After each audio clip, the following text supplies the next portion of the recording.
Decatur, Dallas, Fort Worth, and KYJC, Commerce. Portions of KDKR programming do not necessarily reflect the views of this station, its management, or staff. Prudent Money with Bob Brooks is sponsored by the Prudent Money Foundation on 91.3. Well, are you on the quest for financial independence? Today we're going to take a look. Stay tuned for Prudent Money.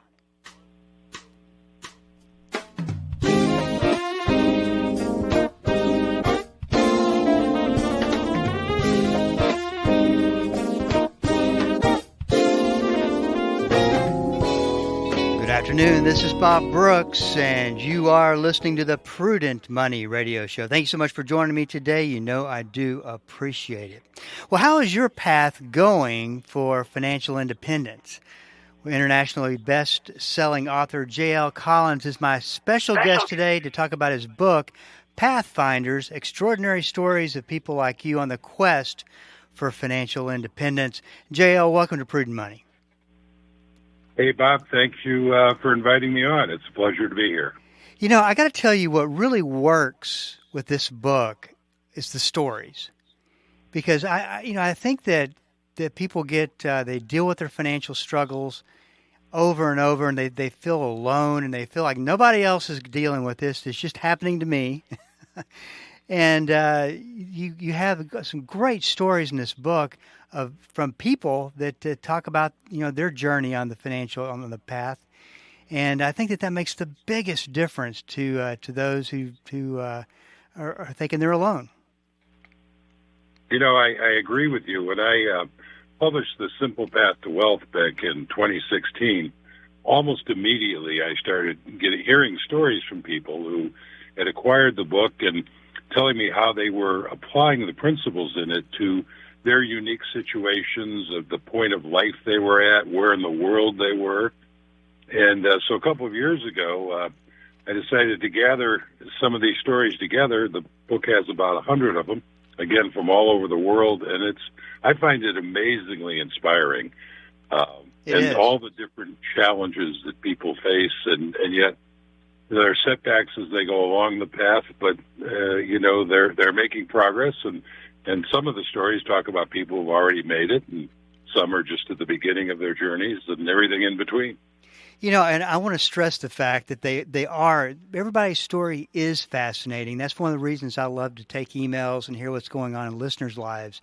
You just learn so much about how everything works and what's not working. And, I love the fact that you wrote the book. The writing of the book was inspired by your daughter. I was thinking about there's so many things I wish that my boys would listen to me and take some of the advice, but kind of goes through one ear out the other. But, how did that come about, the being inspired and all by your daughter? Well, I know that if you understand money and you get that right, and you set yourself on the path to financial independence, your life is going to be so much better. You're going to have so much more freedom, so many more options. And like most parents, I wanted my daughter to have the best possible life, but I made the mistake of pushing it too hard too soon. And I managed to turn her off to all things financial. And once I recognized that, I thought, I better get this written down. So that at some point, if she's willing to hear it, and I'm not around, the information will be there. So that was the beginning of the blog, and that turned into Chautauqua events that I created to take people together, and then The Simple Path to Wealth, and then now Pathfinders. And my daughter likes to tease me. By the way, she's well on the path, and she's a young adult, and she likes to tease me. She says, Dad, if I'd listened when I was young, there'd be no blog, there'd be no books, there'd be no Chautauquas, and Bob Brooks wouldn't want to talk to you. That's right. Yeah, it's funny how it all works out. So I'll look at that as a blessing that my kids don't listen to me. So let's talk a little bit about financial independence. I love that concept. I love it. It's so much better than talking about retirement. It just kind of redefines the concept of retirement. You write in the rules for the road that your money can buy you freedom. For my money, nothing is more valuable. Talk a little bit about that. Yeah, so, I think that people, when they think about maybe saving and investing money, there's a tendency to think that it's deprivation and it prevents them from spending money on other things. And the truth is, I tell people, my dirty little secret is I've spent nearly every dime that I've ever gotten, and I've spent them almost immediately. It's just that I've spent a lot of those dimes buying my freedom, which of course you do by buying financial assets, because there is nothing that I wanted more. There's nothing that was more important to me. There was nothing that was more valuable than having the freedom of my time and that financial independence can provide, and the range of options it provides. Far more valuable to me, at least, than a fancier car or a bigger house or that kind of stuff. So I think, if anything, I'd like people to realize that this is an option. This is simply another thing to buy with your money. Now, whether you choose to buy your freedom or you choose to buy other things, that's entirely up to you. But at least you know that this is one other option of what you can do with your money. This is Bob Brooks, and you are listening to the Prudent Money Radio Show. I'm talking to J.L. Collins about a great book, Pathfinders, Extraordinary Stories of People Like You on the Quest for Financial Independence. And I like the way that you've broken down the book. You started off with kind of your view of the subject, then you get into the personal stories, and then the rules of the road. And there's just so much, so many ways to get some good advice out of this book. I think that you'll agree, JL, that there's nothing that limits freedom more so than debt, and it's a big problem today. And of course, that's we're having debt problems on every level. What advice would you give to someone with a lot of debt right now? They don't know where to turn to, where to start, and how to get back to freedom. What would you tell them? Well, I think the first thing that I'd say, and I'd say this to people in general, is I'm a little stunned at how we simply accept being in debt, that it's become normal and normalized. And to me, it's like being covered with blood-sucking leeches. There's nothing normal about it, and it's just as horrible because, the leeches are sucking your blood. Your debts are sucking away your financial resources. So if you're carrying debt, job one is to take out your sharpest knife and begin scraping the little bloodsuckers off. Now, there's no magic bullet to doing this, and the last thing I would want anybody to do is fall prey to some of the programs that you go out and buy that promise that they're going to make it easier or consolidate it. Frankly, it's a grind. You've got to organize your life so you're not spending everything that comes in, and then divert that money to paying off the debt. I recommend that you start with the highest interest rate debt first, because that's where the biggest financial payoff is. And just grind away at it until it's gone. Now, that's tough and that's hard, but one nice thing about it, the silver lining, if you will, is that in the process of doing that, you've developed a wonderful lifestyle habit, and that is living on less than you earn and freeing up money to do something else. And once that debt is paid off, now all you need to do is shift that money to building your wealth. So when anybody starts this simple path to wealth, this journey, they're all going to start at a different point. Some are going to start at ground zero with no debt but no assets. Some have acquired some assets along the way. Some are going to have to start with debt that they have to unwind. So the path can be longer for some than for others. But the important thing is just to begin starting. As the saying goes, the journey of 1,000 miles begins with a single step. And the moment you take that step, you're a little bit stronger financially than you were the moment before. Well, in the book, you write about a blog post that created a lot of, we'll call it feedback. It was titled, Why Your House is a Terrible Investment. Talk about what you were trying to get across to the reader. Yeah, so that is the single best read post on my blog, which kind of amazes me to this day. It's the one that's gotten me the most hate, and also it's gotten me the most love. I think that there is this myth in our country that You should buy the most house you can possibly afford because it's a great investment. Sometimes it is. Sometimes you get lucky and you happen to buy in the right area that's about to see a lot of appreciation. But most of the time, it's average at best, and sometimes it could be a disaster. I mean, people who bought in San Francisco back in the day, they've done really well. People who bought in Detroit, not so much. But that doesn't mean just go buy in San Francisco, because right now, what I'm reading is San Francisco is going under some really hard times. Mm-hmm. And last spring, I was in Detroit, and from what I could see, Detroit's enjoying a renaissance. So 10 years from now, and I'm not predicting this, but just saying, maybe people will be saying, wow, those poor people bought in San Francisco, and look at those guys who made so much money in Detroit. Houses are a place to live. And in my world, they're an expensive indulgence.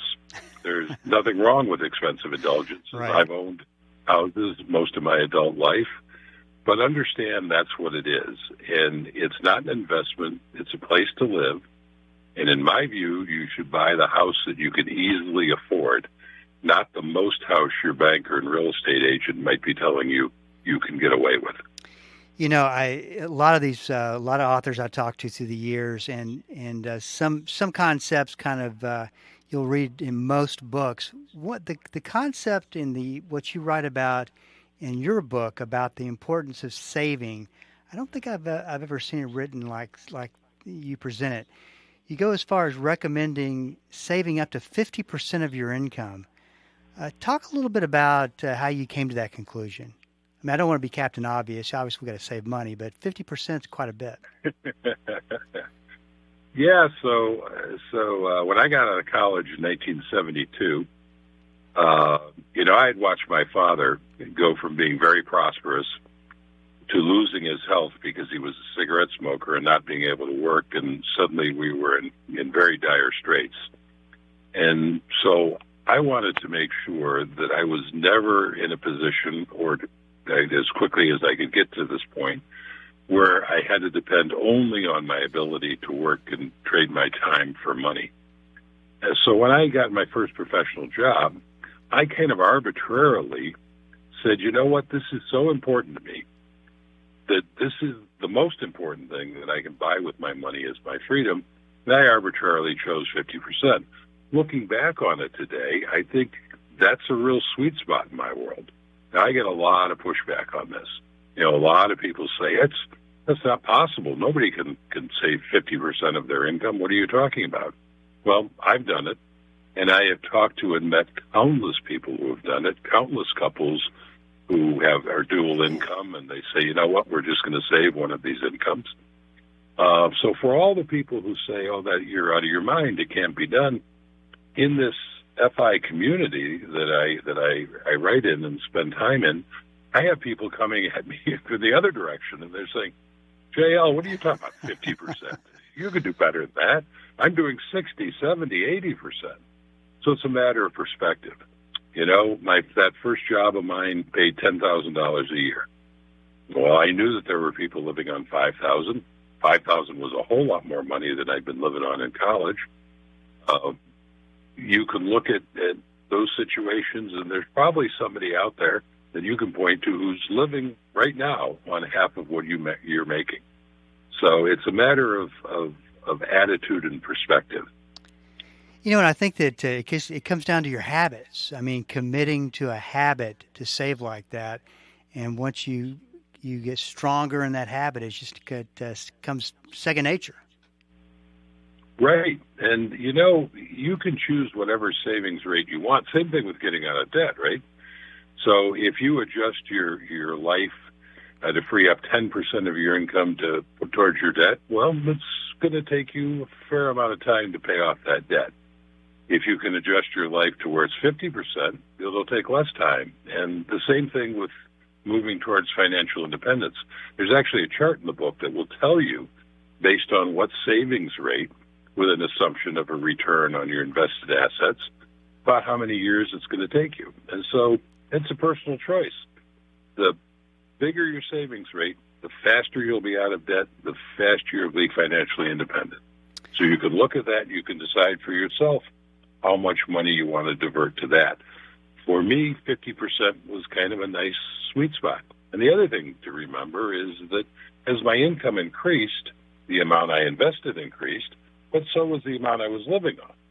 So it's not like my lifestyle didn't get better and more extravagant as I got older and earned more. I just did it in a very controlled fashion. This is Bob Brooks, and you are listening to the Prudent Money Radio Show, talking to J.L. Collins about a great book called Pathfinders, Extraordinary Stories of People Like You on the Quest for Financial Independence.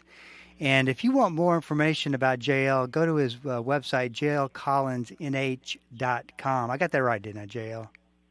You did. JL Collins NH. The NH, by the way, stands for New Hampshire, where we were living when I started the blog. So there you go. jlcollinsnh.com. So in your rules for the road, you write, beware of the tyranny of the must-haves. Talk about that rule for the road. Right. So I came up with that concept in conversations I would have with people who had inflated their lifestyles, right? And they'd hear what I had to say about the benefits of being financially independent, and we'd start talking about it. And they'd say things to me like, wow, this really sounds great. And we'd talk about their lifestyle, and they'd say, well, I have to have those 2 new leased cars. We just have cars are important to us. We have to have those. And we have to live in this big house in this neighborhood, and we have to send the kids to these private schools, and we have to, and those are the must-haves. And what I would say to those people is that your money, you can spend it however you please, but the more of those must-haves you have, the less likely it is that you are ever going to be financially independent. And until you decide that the single most important must-have in your life is being financially independent, or at least, the top 1 or 2, then you're never going to get there. And that's okay. But understand that's the choice you're making. So it's up to you. Do you really want those fancy cars and that big house and et cetera, or would you like your freedom? To me, it's a no-brainer. But I consider it a success if I just make people aware that this is a choice that's available to them. Whether or not they take the choice is candidly not going to matter to me, and it's entirely their decision. Well, I'll say this: when I graduated from college, I could have definitely used a little bit of this wisdom. People ask me, how do you know the answers to so many of these subjects? I say, because I've made every mistake in the book. And to live within your means was something I could have been taught and would have made big benefits for me going forward. Let's talk a little bit about some investing. How do you go about advising someone about risk? And, from the standpoint of, is it, you find out what your risk level, what your risk tolerance is, you allocate accordingly. I mean, what are some tips to kind of keep you in that comfort zone of risk?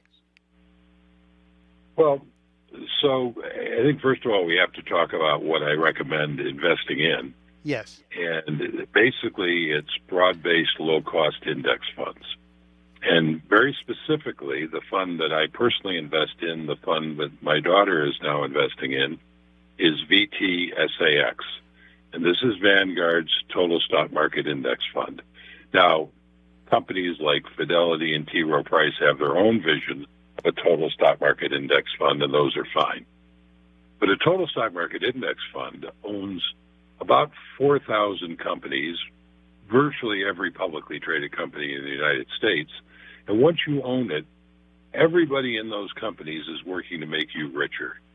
And some of those companies will succeed and some will fail. The ones that fail drift off the index and the fund. The ones that succeed ride at the top, and you benefit from that. So these are stocks. This is a stock fund. Stocks are notoriously volatile. Stocks provide the greatest possible long-term return, but the price you have to pay is you have to endure the volatility. You can't predict the market. You can't time the market. But the key thing to understand is that the stock market periodically is going to correct. which is about 10%. It's going to go into a bear market, which means it's going to go down 20%.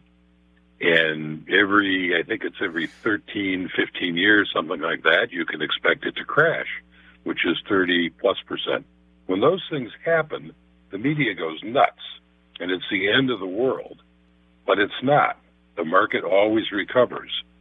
What you need to do is just stay the course and recognize, if anything, what a buying opportunity this is, because your shares are now on sale. If you're contributing on a regular basis, which is what I recommend, now whatever dollar amount you're putting in is buying more shares. So market drops work to your benefit as long as you don't let the world that's panicking around you draw you into that panic and sell out. I tell people, if you're going to panic and sell when the market goes down, you don't want to follow my advice. My advice requires that you stay the course, that you stay invested during those down times, that you take advantage of them. So that's the key thing I would say about investing in stocks. Understand those drops are a perfectly normal part of the process. They're like hurricanes in Florida or blizzards in New England, big, scary events, potentially dangerous. But if you don't run outside in the middle of them in a panic, they will blow over. You'll be fine. The sun will come out. One last question, JL, and got about a minute left. I was thinking about this. You go through, you do all the work, you get on that path towards financial independence, and then you get knocked off the path unexpectedly, because it's almost like, well, I've done everything to get on the path, so I should be okay. But life changes and things happen. What kind of advice would you give to somebody to get back on that path? Well, so the first thing I would say is that this is a journey, right? So it's not an on-off switch. You're not financially independent all of a sudden. You get there gradually. So if you get knocked off the path for whatever reason, whatever progress you've made to that point, you still have that progress. And all you need to do is return to the path as soon as whenever you are able. It obviously depends on what it is that knocks you off the path. But it's the persistence that counts. It's just returning to it. When you read Pathfinders, you will read stories about people who have faced exactly that kind of situation. There are all sorts of temptations we being my editor at Perriman House and myself as we were constructing this, we had this vision of walking a literal path, through the wilderness, and with a little tavern to stop in and exchange stories from other travelers, and the challenges that they met along the way and how they overcame them and got back on it. So, you can find a lot of inspiration in Pathfinders. In fact, even though it's my second book, I think in many ways it's the better book, introductory book to the idea, because people who read Pathfinders will read these stories and realize, A, it can be done. Yeah. It can be done anywhere in the world, and this is how it's being done. And then if that resonates with them, then The Simple Path to Wealth, my first book, tells you exactly how to do it. Well, the name of the book is Pathfinders, Extraordinary Stories of People Like You on the Quest for Financial Independence. Great book. If you want more information, go to www.jlcollinsnh.com. JL, great to have you on the program. Good luck to you. Hey, the pleasure was entirely mine, Bob. Thanks for having me on. This is Bob Brooks. If you got a question for me, please go to the website at prudentmoney.com and send it in, because we are all out of time. Till we do meet again next time, keep the faith and have a great rest of the day.